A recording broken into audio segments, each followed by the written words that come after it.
안녕하세요. 자, 오늘은 대리입니다. 대리. 페이지 232페이지죠. 1번 대리제도의 의의가 나오고 있죠. 이런 문제입니다. 갑이라는 사람이 있는데 을에게 네가 내 대신 대전 가가지고 아파트 좀 사라 라고 대리권을 주면 을 우리가 대리인이라고 하고 갑을 본인이라고 하거든요.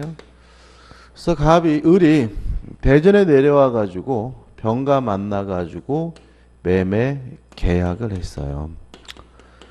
그러면 요 매매 계약의 효과인 대금은 누가 지급하냐면 본인인 갑이 병한테 상대방에게 지급하게 되고요. 또 대금을 받았다면 이전 등기도 누가 누구한테 주냐면 병이 갑에게 해줘야 되겠죠. 따라서 요 매매 계약의 효과는 갑에게 직접 기속되게 됩니다. 그래서 결국은 대리인이 뭐냐에 대한 가장 기본적인 생각은 타인을 위하여 매매 계약, 법률 행위를 해주는 사람이 누구죠? 대리인이다. 이렇게 되는 거고, 특징은 이 효과가 행위를 한 을에게 기속되는 것이 아니라 타인, 갑, 본인에게 기속된다. 이렇게 되는 거거든요. 그래서 규정이 이렇게 나와 있어요. 여기까지만 하시면 대리에 대한 의의가 정확한 건 아니에요. 일단 타인을 위하여 법률 행위를 한다는 말은 결국은 타인을 위하여 의사를 표시한다는 얘기고요. 타인을 위하여 의사를 표시하려면 그 전 단계로서 뭘 하게 되냐면 의사를 결정하게 되거든요. 따라서 대리인은 한마디로 요약을 하면 타인을 위하여 의사를 결정해 주는 사람이다. 이렇게 기억하셔야 돼요. 그러니까 이게 무슨 말이냐면 남을 위해서 대신 일해 주는 사람이 뭐가 아니죠? 대리인이 아니라는 거죠. 그러니까 우리가 남을 위해서 대신 일해 주는 사람은 좀 이따 나온 사자라고 별개의 개념이 있어요. 대리인을 좀 어려워하시는데 가장 큰 이유는 뭐냐면 공부는 대리인에 대해서 공부를 했으면서 머릿속에는 자꾸 뭐예요? 사자가 떠오르거든요. 단순히 남을 위해서 뭐죠? 일해주는 사람 이러는데 우리는 어떻게 기억하냐면 대리인이란 타인을 위하여 위해서 뭐하죠? 의사를 결정해주는 사람이다. 이게 키예요. 그래서 우리가 앞으로 의사결정이란 말을 오늘 하루 종일 굉장히 많이 할 거거든요. 좀 더 볼까요? 요 대리인이 두 가지가 있어요. 법률 규정에 의해서 대리권이 주어지면 법정 대리인이고, 법정 대리인의 가장 대표적인 것은 아시다시피 친권자와 누가 있죠? 후견인이 있죠. 그 다음에 지금 말씀드린 것처럼 네가 내 대신 대전 가가지고 아파트 좀 사라. 이걸 수권행위라고 하거든요. 수권행위에 의해서 대리권이 주어지면 이걸 우리가 임의 대리인이에요. 그럼 여기서 이제 우리가 뭘 할 수 있냐면 가장 흔한 대리인은 친권자죠. 그렇잖아요? 우리가 일상적으로 계속 만나게 되는 대리인이 누구죠? 친권자라는 거죠. 그래서 실제로 대리인에 대한 개념이 좀 머리에 안 들어오면 요 친권자를 떠올려 주셨으면 좋겠어요. 그러니까 대신 아파트를 사는 사람 이렇게 생각하지 마시고 누굴 떠오르라고요? 친권자라고. 그럼 이렇게 되는 거죠. 딸내미가 학교 갔다 와가지고 엄마 나 아이스크림 먹어도 돼? 그럼 뭐라 그래요? 살쪄. 먹지 마. 다시 말하면 대리는 대신 아이스크림을 먹어주는 사람이 대리인이 아니라 아이스크림을 먹을지 말지 뭐 해주는 사람이에요? 의사를 결정해주는 사람인 거죠. 엄마 나 게임해도 돼? 그럼 뭐라 그래요? 야 너 1시간만 게임하고 너 숙제해야 돼? 다시 말하면 대리는 대신 게임을 해주는 사람이 대리인이 아니라 숙제를 할지 게임을 할지 뭐 해주는 사람이에요? 의사를 결정해주는 사람이 누구예요? 대리인이라는 걸 우리가 머릿속에 꼭 가지고 가셔야 됩니다. 이게 대리제도의 개념, 특징이 나오고 그 다음에 좌측의 중간에 뭐가 나오냐면 사회적 기능이 나와요. 자, 이런 얘기죠. 자, 법정 대리인에서 본인은 누구냐면 미성년자, 피한정 후견인, 피성년 후견이죠. 능력이 좀 어떻게 해요? 부족한 분들이잖아요. 따라서 법정 대리는 본인의 능력을 보충해 줍니다. 사적 자체를 보충해 주는 게 뭐죠? 법정 대리인이고, 그 다음에 임의 대리인. 임의 대리를 통해서 거래를 한다면 갑은 서울에 앉아 있으면서도 대전에 있는 아파트를 뭐 할 수 있어요? 살 수가 있잖아요. 그러면 하고자 하는 일을 좀 더 어떻게 해요? 폭넓게 할 수 있죠. 다시 말하면 사적 자체를 뭐 합니까? 확장해 줍니다. 그래서 사적 자체를 보충하기도 하고 확장하기도 하는데, 보충하는 것은 무슨 대리가요? 법정 대리가. 확장하는 것은 무슨 대리가요? 임의 대리가 한다. 이런 말이 나와 있죠. 그 다음에 이제 2번 대리가 인정되는 범위에서 1번 법률행위에 한해서만 대리가 인정됩니다. 자, 지금 맨 밑에 있죠. 자, 왜 그러냐면, 자, 대리는 타인을 위하여 의사를 결정해 주는 사람이니까 의사 결정할 일이 있는 의사 표시가 있는 법률행위에 한해서만 대리가 허용됩니다. 법률행위가 아닌 것들은 그 속에 뭐가 없죠? 의사 표시가 없기 때문에 의사를 결정할 일도 없는 거고, 따라서 대리가 허용되지 않는 것이 원칙이고요. 여기서 조심할 것은 법률행위 중에서 제외되는 거, 허용이 안 되는 게 있다. 뭐냐면 가족법상 법률행위죠. 혼인을 한다, 약혼한다, 이혼한다 같은 가족법상 법률행위는 대리가 허용되지 않습니다. 왜요? 혼인할지 안 할지는 오로지 누구만요? 자기 자신만 결정할 문제지 누가 결정할 문제가 아니에요. 대리인이 결정해 줄 문제가 아닙니다. 그럼 예를 들어서 이런 거죠. 자, 피성년 후견인의 법정 대리는 성년 후견이잖아요. 가족법상 행위에 대해서 대리할 수 있을까요? 왜 이런 의미 드냐면, 피성년 후견인은 어떤 사람이냐면 능력이 결여된 사람이잖아요. 그럼 능력이 결여된 사람이니까 스스로 결혼해야 될지 말아야 될지를 뭐 할 수 없을 수도 있어요. 결정할 수 없을 수도 있죠.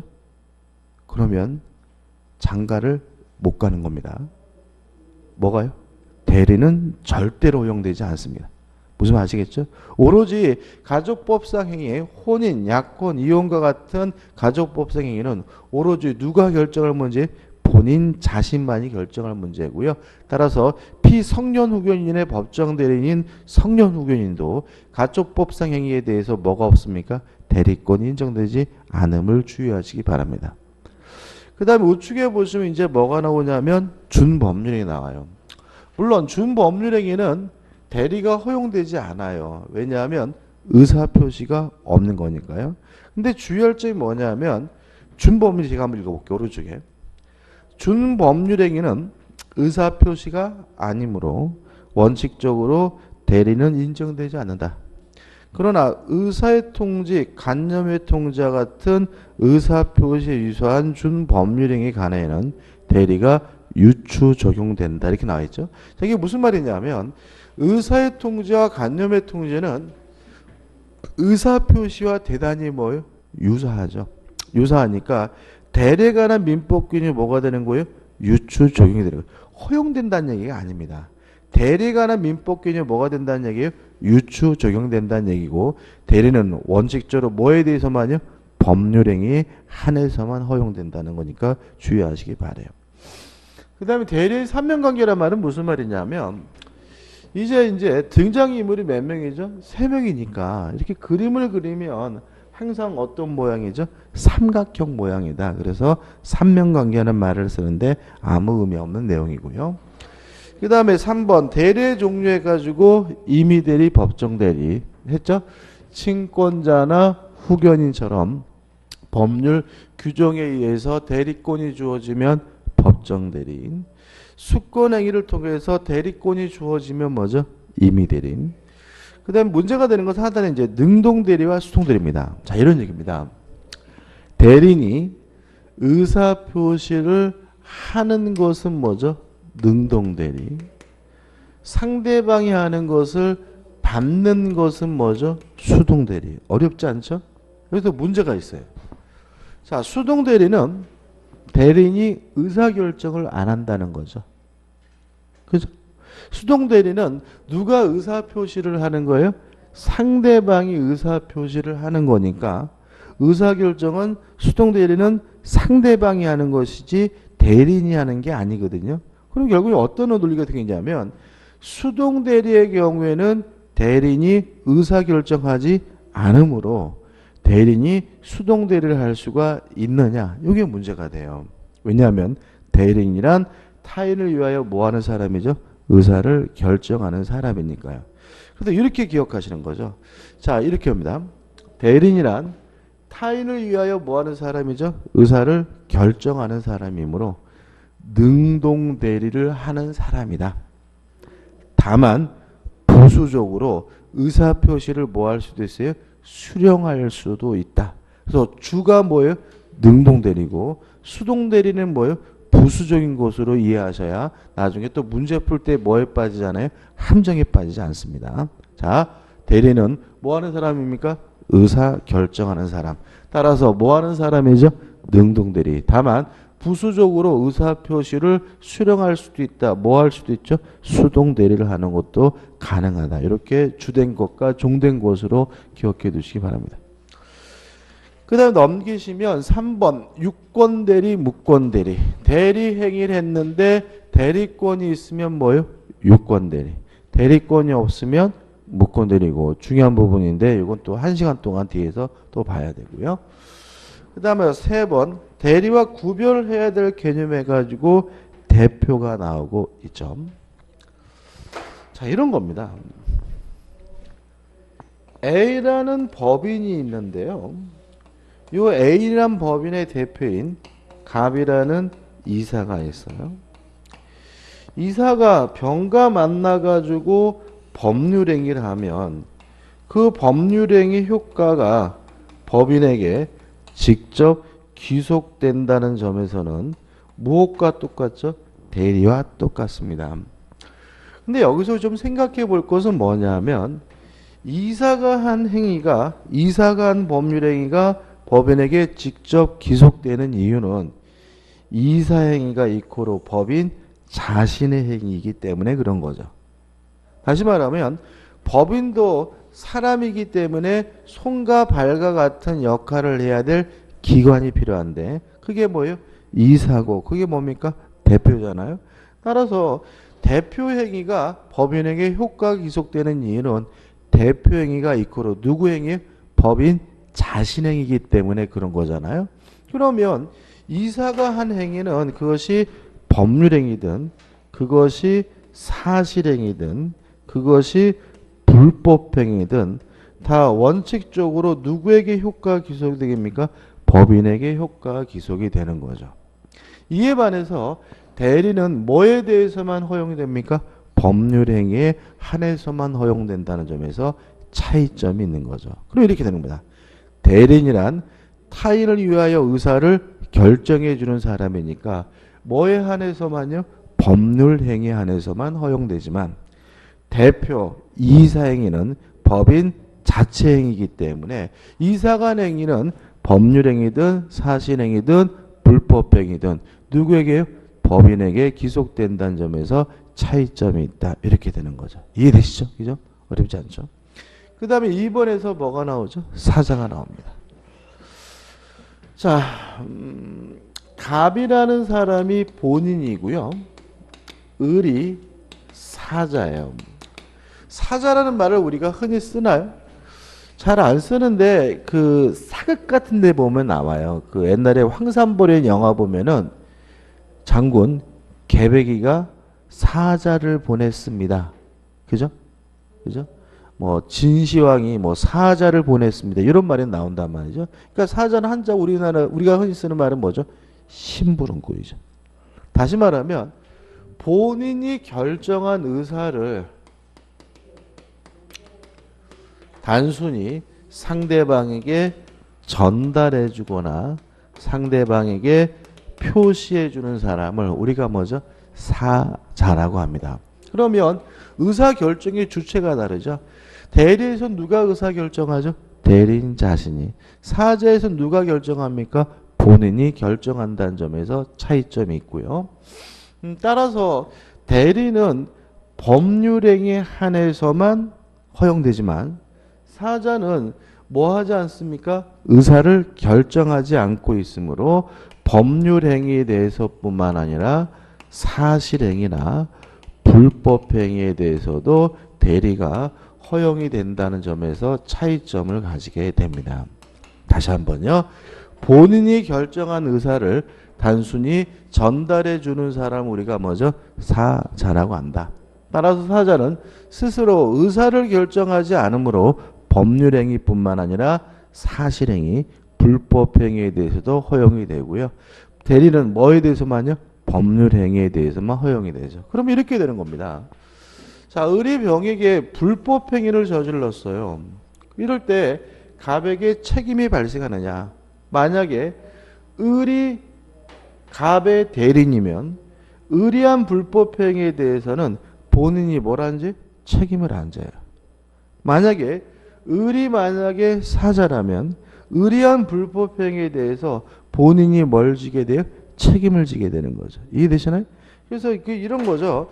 실제로 그 박근혜 대통령 그 재판의 가장 쟁점이 되는 것은 최순실 씨가 어떤 존재냐 문제예요. 그러니까 검찰은 최순실 씨가 사자라는 거예요. 따라서 최순실 씨가 한 행위는 불법 행위는 누가 책임을 져야 된다는 거예요? 박근혜 씨가 책임을 져야 된다는 얘기고요. 박근혜 대통령 측의 주장은 최순실 씨는 뭐죠? 대리인이라는 거죠. 다시 말하면 뭐 체육센터를 할 것인지 뭘지 다 누가 결정했다는 거예요?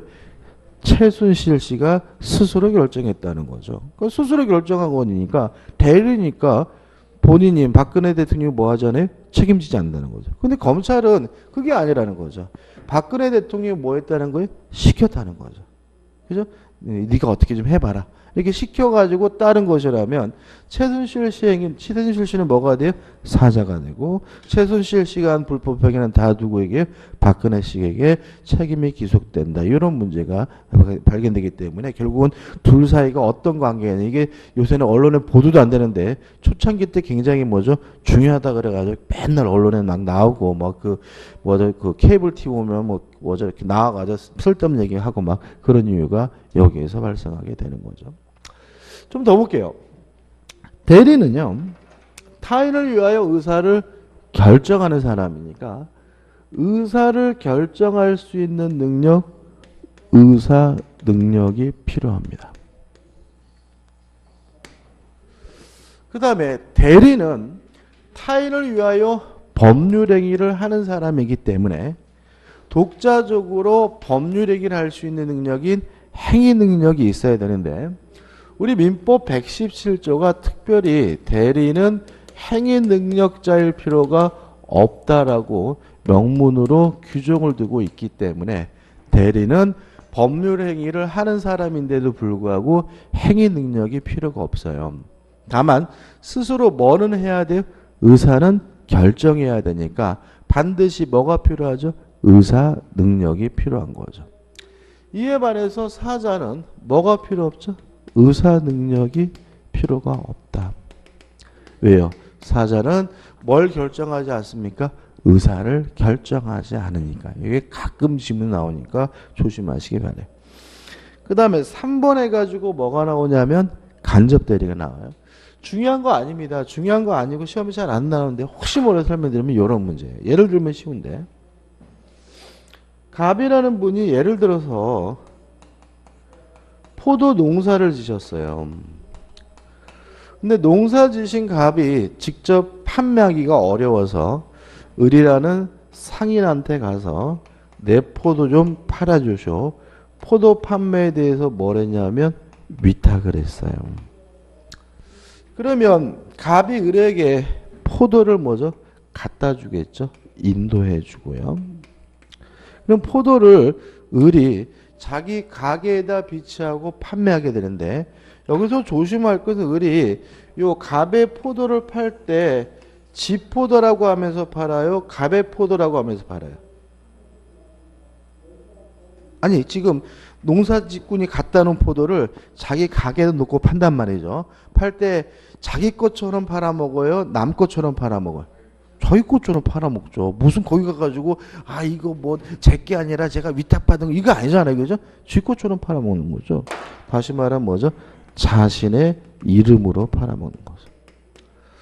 자, 병이라는 분이 오셔가지고 아이고 포도 맛있네, 포도 1kg만 주세요 하면 병이 누가하고 매매 계약합니까? 을과 매매 계약을 할 것이고요. 그러면 을은 갑으로부터 받은 포도를 병에게 직접 뭐예요? 인도해 주겠죠. 그 병은 매매 대금을 누구한테 주냐면 을한테 돈을 주게 돼요. 근데 문제는 이 돈이 을 돈이 아니에요. 갑에게 다 이 돈을 뭐죠? 전달해 줘야 되고요. 그 돈에서 뭐만 뛸 뿐이냐면 수수료만 뛸 뿐이거든요. 그래서 돈을 받지만 자기 돈이 아니다. 그래서 타인의 계산으로 이런 말이 나오는 거예요. 자, 한번 보죠. 자, 을이 병과 직접 매매 계약을 했다, 법률행위를 했다는 점은 대리와 똑같아요. 다만 다른 점은 요 매매 계약의 효과인 대금을 지급하고 포도를 인도하는 것이 갑과 병 간에 직접 발생하는 것이 아니라 을을 통해서 인도되고 을을 통해서 지급되기 때문에 이걸 뭐라는 거죠? 간접 대리라고 하는 거죠. 효과가 직접 발생하는 것이 아니라 누굴 통해서? 을을 통해서 발생한다는 의미에서 간접 대리라고 하고요. 다만 팔 때는 누구 것처럼 팔아먹어요? 지 것처럼 팔아먹고요. 돈은 누구 돈입니까? 갑의 돈입니다. 그래서 한번 읽어볼게요. 간접 대리. 간접 대리는 행위자가 타인의 계산 내지 이익으로, 이게 무슨 말이죠? 돈을 받더라도 지 돈이 아니라는 얘기입니다. 그죠? 그러나 누구 이름입니까? 자기 이름으로 법률행위를 하고 그 효과는 일단 모두 행위자에게 뭐예요? 기속했다가 포도를 인도해주고 돈을 받는 건 누가 하는 거죠? 을이 다 하는 거죠. 그 다음에 본인에게 이전하는 관계를 우리가 뭐죠? 간접 대리라고 하고, 얘가 나와 있는 것처럼 위탁 매매가 대표적인 뭐죠? 간접 대리가 됩니다. 시험에 잘 안 나와요. 나오면 보통 자신의 이름을 타인의 이름으로 이렇게 바꿔서 X를 만들거나 타인의 계산을 자신의 계산으로 해서 X를 만들거나 이러기 때문에 뭐 구체 내용보다는 뭐죠? 아, 자기 이름으로 팔겠구나. 돈을 받더라도 지 돈이 아니겠구나. 이 부분을 좀 주의하시기 바랍니다. 그 다음 우측에 간접 점유는 물권법 할 때 볼 거고요. 5번 제3자를 위한 계약은 채권법 할 때 볼 거기 때문에 여기서 보지는 않습니다. 그 다음에 4번 대리의 본질에 관한 학설이 나오는데 이것도 중요하지 않아요. 중요하지 않아요. 나오니까 잠깐 설명드리면 이런 문제입니다. 왜 법률행위는 을이 했는데 그 효과가 을에게 기속되지 않고 본인에게 기속되느냐.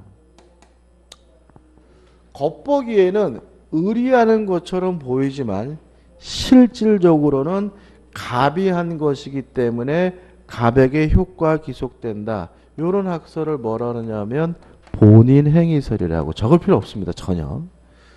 그 다음에 겉보기에는 을이 혼자 한 것처럼 보이지만 실질적으로는 갑과 을이 행위를 한 것이기 때문에 갑에게 효과 기속된다. 이런 학설을 우리가 공동행위설이라고 해요. 근데 이거는 뭐 의미 없어요. 왜냐하면 제가 이런 말씀드렸죠. 우리 민법은 법률행위도 대리인이 한 거고 의사결정도 누가 한 거예요? 대리인이 한 겁니다. 다만 그 효과가 본인에게 기속되는 이유는 민법의 규정이 그렇게 되어 있기 때문에 그런 것이다 라고 이해하는 견해가 뭐죠? 대리인 행위설이에요. 그래서 우리 민법은 뭘 취하고 있냐면 대리인 행위설을 취하고 있기 때문에 의사결정도 누가 하는 거죠? 대리인이 하고 법률행위도 누가 한 거죠? 대리인이 한 거다. 이게 뭐 반복이니까 큰 의미가 없는 것이죠. 그 다음에 넘겨보시면 이제 뭐가 나오냐면 대리행위 해가지고 대리의사표시에서 1번 현명주의가 나옵니다. 자, 요런 문제입니다. 갑이 본인인데 갑이 을한테 뭐라 그랬냐면 네가 내 대신 대전 가가지고 아파트 좀 사라 라고 대리권을 줘서 을이 뭐가 된 거죠? 대리인이 된 거죠. 그래서 을이 대전에 날아가가지고 아파트를 보러 다녀보니까 마음에 드는 아파트가 있어요. 그래서 아파트 주인인 병가 만나가지고 그 아파트를 파셔 라고 해서 을과 병이 매매 계약을 하면 여기서 문제가 생깁니다. 병은 아파트 사는 사람을 을로 받아들이게 됩니다. 그쵸? 누가 가지고 아파트 좀 파세요 그러면 아, 요 인간이 아파트를 사는 놈이구나 라고 받아들이는 것이 뭐예요? 인지상정인 거예요.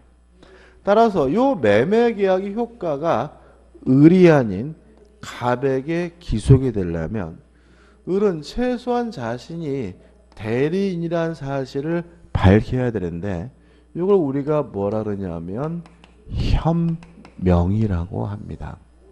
법조문을 읽어볼게요. 좌측에 114조입니다. 1항 대리인이 그 권한 내에서 본인을 위한 것임을 표시한 의사표시죠. 다시 말하면 본인을 위해서 매매 계약하는 거다 라고 표시한 의사표시는 직접 본인에 대하여 효력이 생긴다 이렇게 규정되어 있죠. 그죠? 따라서 내가 사는 게 아니라 갑이 사는 겁니다.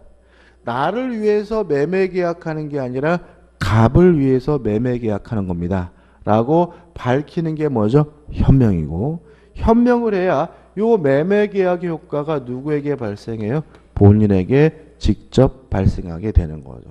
그럼 다 끝났어요. 교재 보시면 의 나와 있고 표시의 의미가 나오고 3번 본인을 위한 것의 의미가 나오거든요. 한번 읽어보시면 자 민법 전문에서 뭐라고 했어요?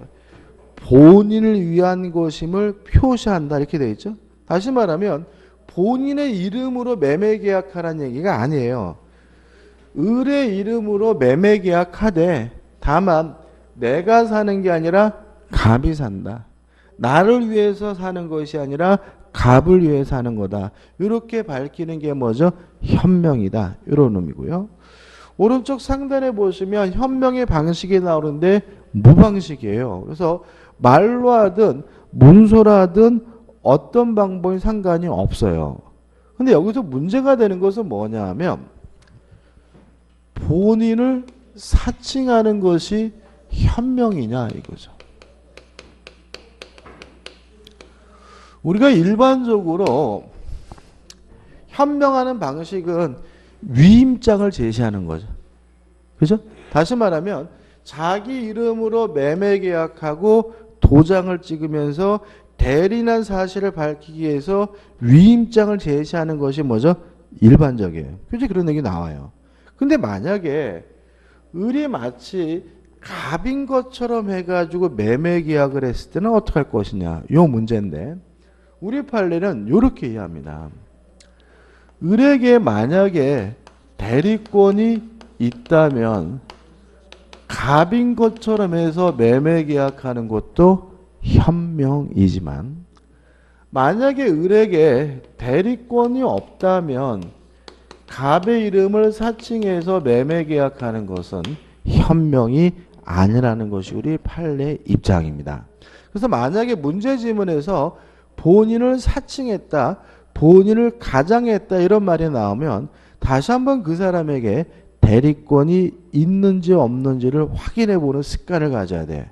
그래서 만약 문제지문이 대리권이 없는 자가 본인을 사칭했다 그러면 뭐가 아닌 거예요? 현명이 아닌 거죠. 대리권이 있는 사람이 본인을 사칭했다, 가장했다 이런 말이 나오면 뭐가 되는 거죠? 유효한 현명이 되는 것임을 주의하시기 바랍니다. 교재 한번 읽어볼 건데요.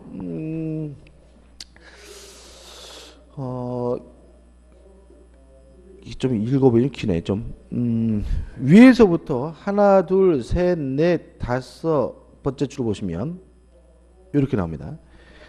대리인이 본인 자신인 것처럼 행세하여 법률행위를 한 경우에도 대리인에게 대리 의사가 있는 것으로 인정되는 한 유효한 대리 행위로 되어 본인에게 효력을 발생한다. 이렇게 나왔잖아요. 여기서 주의하실 것이 뭐냐면 주어가 뭐죠? 대리인이죠. 그 말은 이 사람이 뭐가 있다는 거예요? 대리권이 있는 사람이라는 얘기죠. 근데 만약에 주어가 대리권 없는 사람이 본인을 자신인 것처럼 행사해 이렇게 나오면 뭐가 돼요? X인 지문됨을 주의하시기 바랍니다. 유의하시기 바라고. 그 다음에 이제 현명주의 예외가 나오는데 일단 좀 더 볼게요.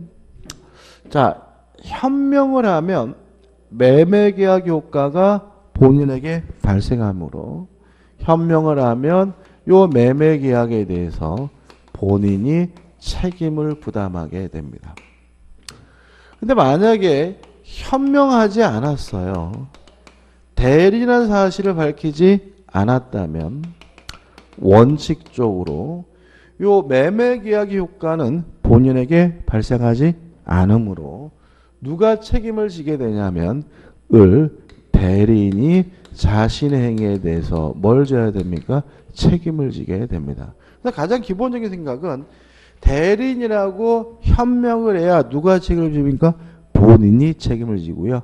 현명하지 않는다면 누가 책임을 져야 돼? 대리인 자신이 책임을 진다. 이게 가장 기본적인 생각이고 다만 예외가 있죠. 현명하지 않았더라도 이미 상대방이 대리인이라는 사실을 알았거나 또는 알 수가 있었다면 굳이 대리인에게 책임을 기속시킬 이유는 없기 때문에 이때는 본인에게 효과가 기속된다. 본인이 책임을 부담하게 됩니다. 동의하시죠? 그죠? 자, 현명 안 했습니다. 그럼 누가 책임집니까? 을이.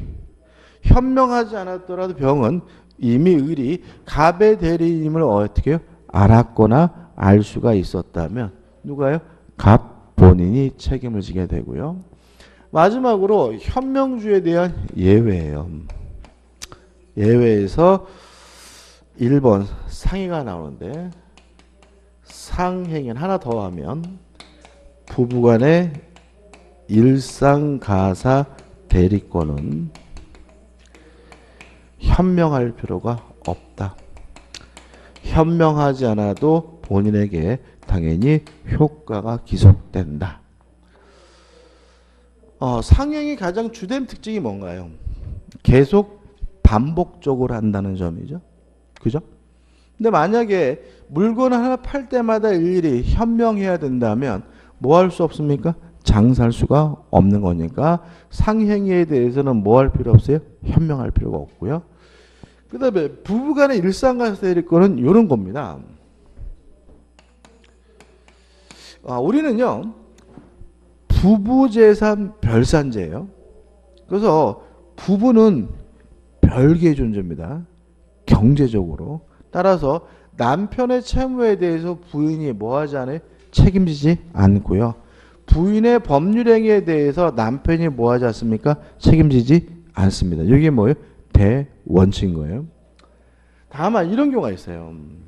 갑과 을이 부부인데 을은 회사 출근해서 열심히 일하고 남편인 갑은 회사 출근해서 열심히 뭐죠? 일하고 있는 상태고요. 보일러 기름이 떨어졌어요. 그래서 을이 부인이 기름 업자를 불러가지고 보일러에다가 뭘 넣냐면 기름을 넣으면 요 기름값은 병은 을에게 달라고 할 수 있을 뿐만 아니라 누구한테요? 남편인 갑에게도 달라고 뭐 할 수 있어요? 청구할 수가 있어요. 왜 그러냐면 아파트 보일러에 기름을 넣는 것과 같은 일상적인 가사, 집안일에 대해서는 쌍방이 모두가 뭐가 있어요? 대리권이 있습니다. 따라서 요 부인의 행위라 하더라도 누구에게요? 남편에게도 뭐가 기속돼요? 효과가 기속되게 되는데 물론 을이 요 기름 보일러에다가 기름 넣을 때 나는 갑의 대리인 을입니다라고 굳이 뭐 할 필요 없어요? 현명할 필요는 없겠죠. 이 일상가사 대리권도 좀 중요해요. 예를 들어 가지고 남자분이 많으시네. 남편이요. 맨날 술 처먹고 막 룸사롱 다니고 막 도박하고 막 그래가지고 카드 빚이 2천만 원이 나왔어요. 그러면 부인이 그 카드 값 내줘야 돼요? 반대로 부인이 명품 바람이 불어가지고 막 명품 가방, 명품 빤스, 막 명품 뭐 장화 막 이런 거 사느라고 카드 값이 뭐 2천만 원이 나왔어요. 남편이 내줘야 되나요?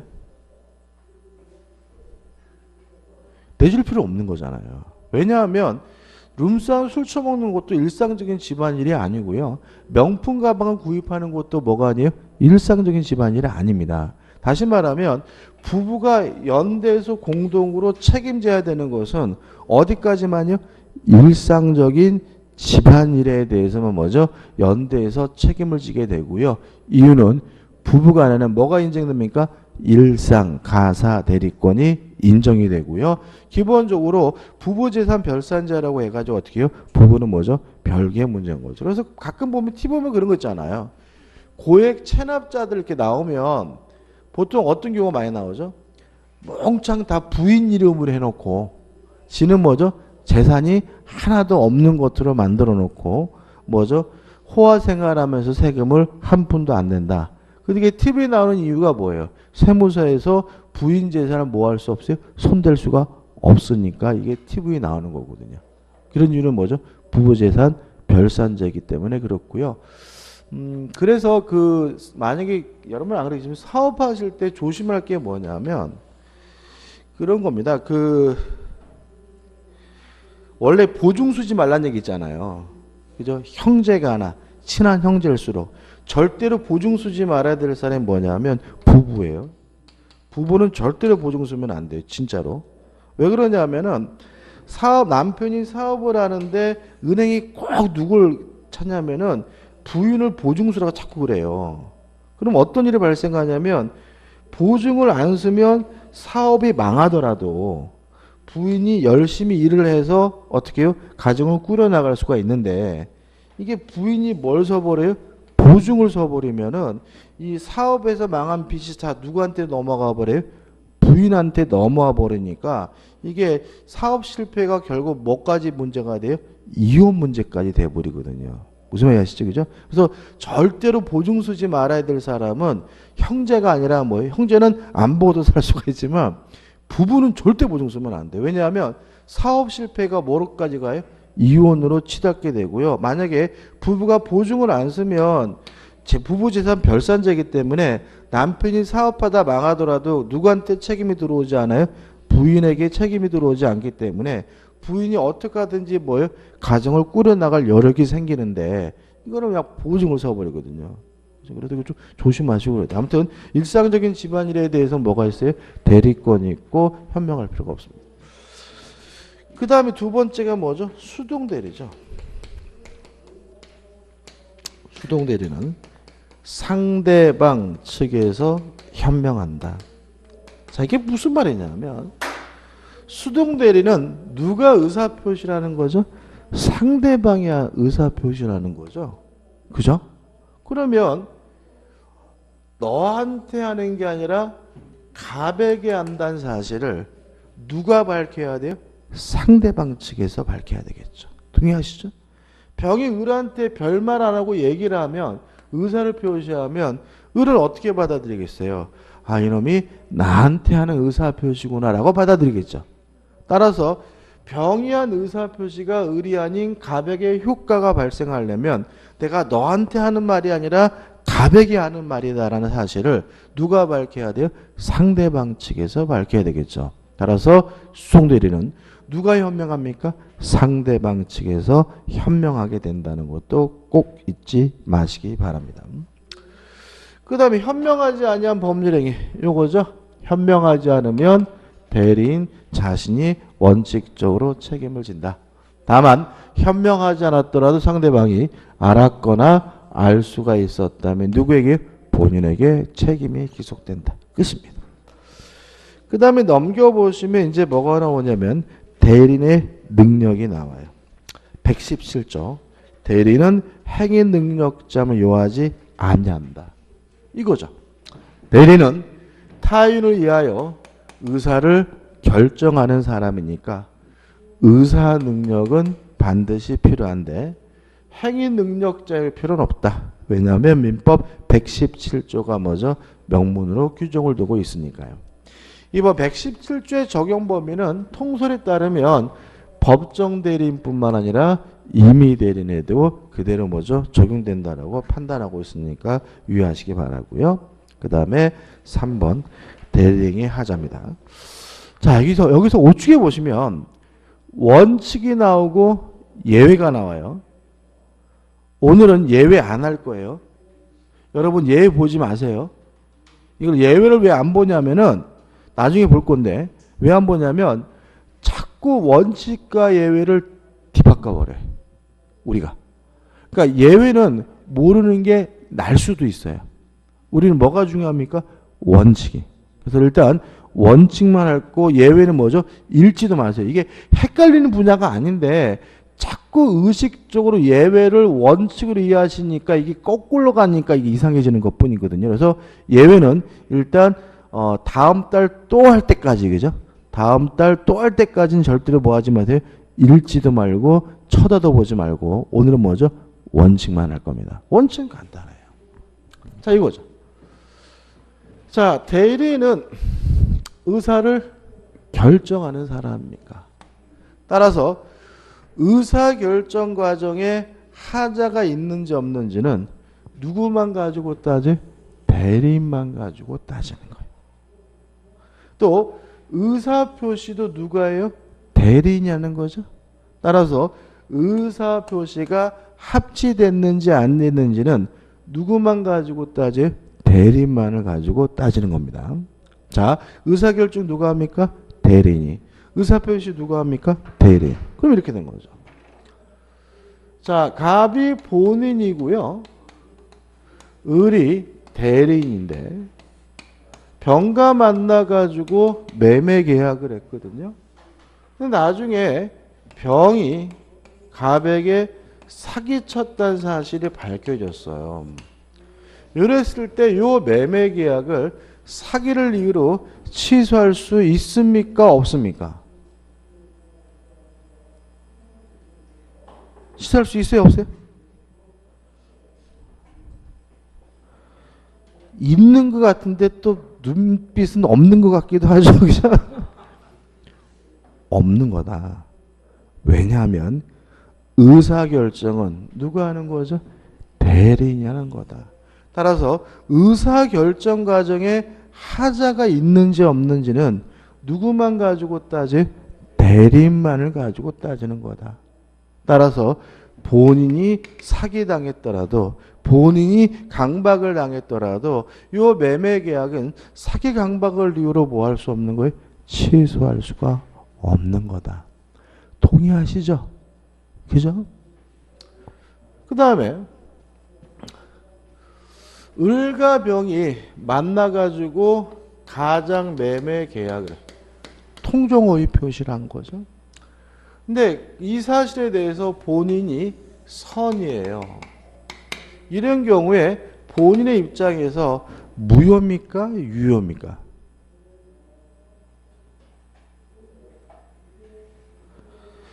의사와 표시가 합치됐는지 안 됐는지도 누구만 가지고 따지? 대리인만을 가지고 따지는 거죠. 의사표시는 누가 하는 거니까요? 대리인이 하는 거니까. 따라서 본인이 알았던 몰랐던 그건 뭐 하지 않아요? 고려하지 않아요.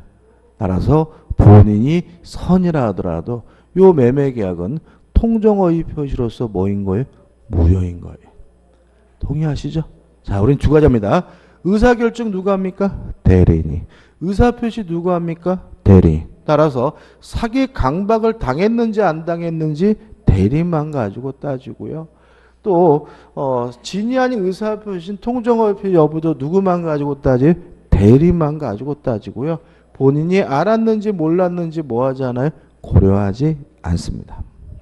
그 다음에 법률행위도 누가 하냐면 대리인이 하는 거죠.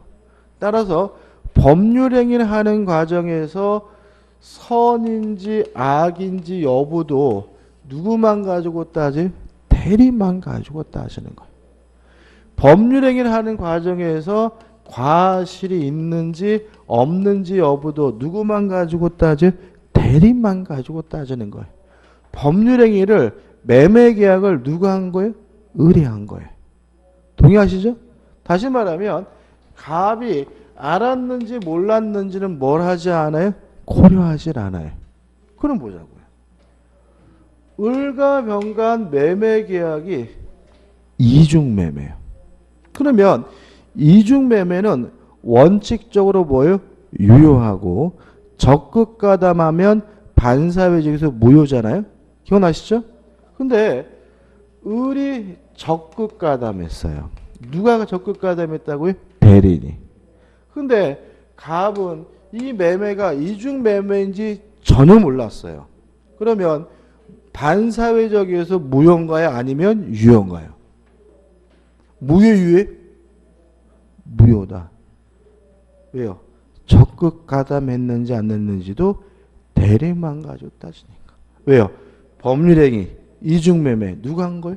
대리인이 한 거니까. 그래서 우측에 첫 번째 판례가 나와 있는데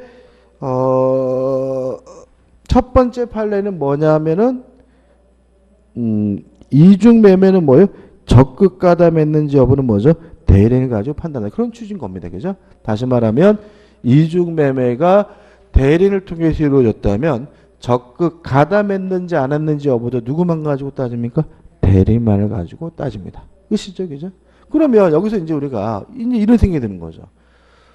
본인을 기준으로 하는 건 없느냐? 이미 했어요. 불공정한 법률행위에서 공방만은 어려운 사정인지 아닌지 여부만은 누굴요? 본인을 기준으로 한다. 그럼 우리가 어떻게 기억할까요? 모든 것은 다 누구만 가지고 따집니까? 대리인만을 가지고 따집니다. 본인이 알았는지 몰랐는지 뭐 하지 않습니까? 고려하지 않습니다. 오로지 뭐만요? 불공정한 법률행위에서 공방만 본인을 기준으로 합니다. 잊지 마세요. 그죠? 뭐만 본이라고요?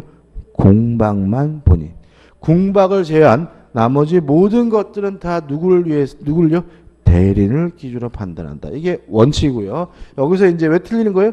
자꾸 갑이 을에게 뭔가를 시켰겠지 이런 식의 생각인 거예요. 갑이 시켰다면 그 사람은 대리인이 아니라 뭐인 거라고요? 사자인 거잖아. 그죠?